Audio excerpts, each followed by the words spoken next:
Good morning mga ka-project. Ito na yung ating reply dun sa mga nag-comment ng tungkol dito sa shifting ng RD.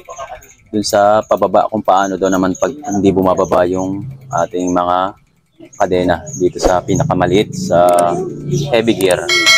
So ito, tamang-tama. Ito ayaw bumalo ito guys. Yan. Unang-unang checkin natin dyan kung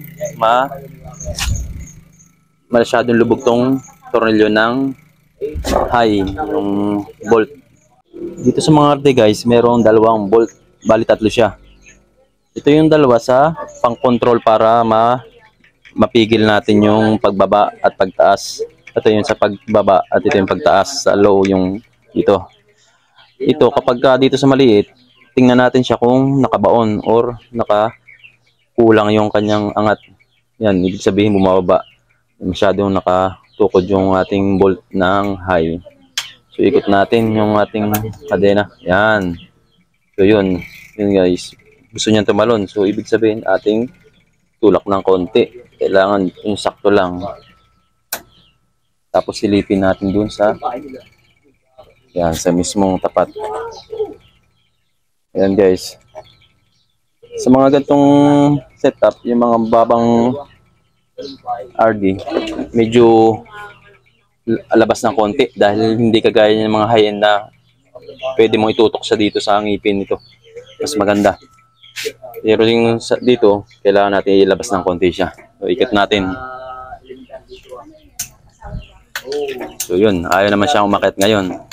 Kapag ganyan guys, hindi na umakyat, pwede natin yung i-adjust dito sa adjuster barrel at dito sa may shifter. Ito guys, yan. Pwede natin siyang batakan dito. Yan. Ikot lang natin pataas, papunta sa unahan. Tapos tingnan natin kung akit na siya.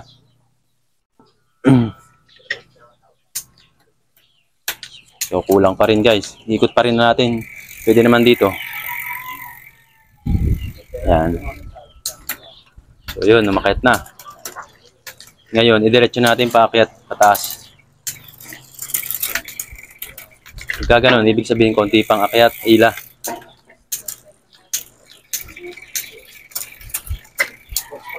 Yun, ayaw tumulak guys. Nakasagad yung shifter. Ayaw nang mabante. Ibig sabihin, tumutukod tong yung bolt ng low gear. Yan. Angat natin ng medyo malayo-layo dahil dalawa pa yung akitan niya.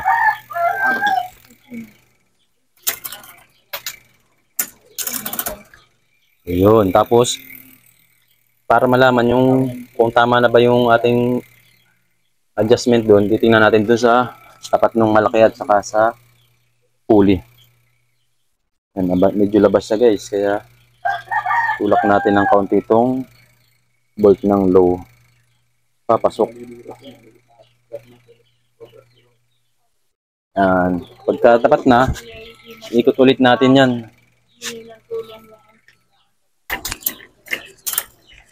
Oh, yun.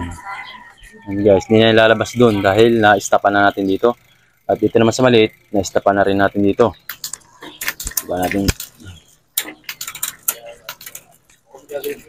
Pag ganyan, nahihirapan, medyo bawasan lang natin ng papasukin lang natin ng konti yung cable inner.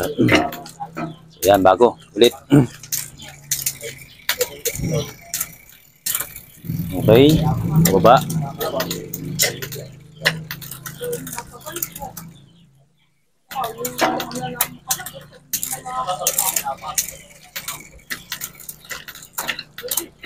So yun guys, okay na. Tapos ito din guys, yung bolt na to, nakakatulong yan guys. Kapag kaya na medyo malayo, yan ganyan, medyo maganit ang shifting yan, mahirapan niyang umakyat. Kaya dito, dapat tama din lang yung timpla natin dito. Hindi siya masyado malayo at hindi din yung malapit. Dahil pag malapit siya sa pulley, yung pulley natin dito sa ngipin ng cogs, nahihirapan siyang umiikot, kaya dapat tama din yung pwesto nito. Dito sa RD na ito, gumamit ito yung gold link natin tinatawag. Kapag medyo malaki na yung mga cogs na gagamitin at yung RD natin na hindi niya kayang iakyat yung kadena doon, ito yung ginagamit para mapaakyat yan. goat link. Pero hanggat maaari, gusto ko sana yung hindi na gumagamit ito para mas maganda ang shifting niya guys, dahil kapag ka merong ganito, minsan nagkaka-aberya yan sa, lalo na sa trail kapag masyado matagtag habang isi-shift tayo. Yun yung isang nakikita kong naging problema sa kanya, kaya mas okay yung wala. Kung ano yung RD nyo, dapat yung yun lang. Kung hanggang saan lang kaya ng RD nyo, yun lang yung gamitin yung sprocket. Yun lang matuturo ko sa inyo guys, dahil talagang nasubukan ko na din yan sa aking bisikleta. So yun, maraming salamat mga idol. Ride safe!